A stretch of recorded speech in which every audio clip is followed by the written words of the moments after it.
एक छोटे से गांव में एक गरीब बाप अपने 3 बेटियों के साथ रहता था। उसकी पत्नी अब इस दुनिया में नहीं थी। बाप ने अकेले ही अपनी 3 बेटियों को बड़ा किया था। उसकी सबसे बड़ी इच्छा थी कि उसकी बेटियां खूब पढ़ें।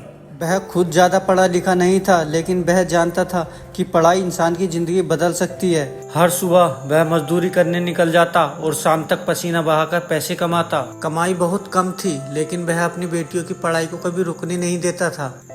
तीनों बेटियां भी अपने पिता की मेहनत को समझती थी। वे मन लगाकर पढ़ाई करती और घर के छोटे मोटे कामों में अपने पिता का हाथ बटाती थी।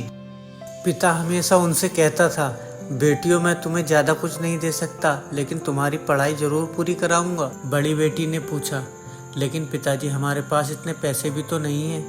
पिता मुस्कुराकर बोला, पैसे कम है बेटी, हिम्मत नहीं। उस दिन के बाद तीनों बेटियों ने और मेहनत से पढ़ाई शुरू कर दी। एक रात तीनों बेटियां पढ़ रही थी। पिता दूर बैठकर देख रहा था। उसके चेहरे पर थकान थी, लेकिन बेटियों को पढ़ता देखकर उसके चेहरे पर मुस्कान आ गई। वह मन ही मन सोचने लगा, एक दिन मेरी बेटियां जरूर कामयाब होंगी। अगले दिन भी वह रोज की तरह मजदूरी करने निकल गया, लेकिन उस दिन काम बहुत ज्यादा था। तेज धूप में भी वह लगातार मेहनत करता रहा।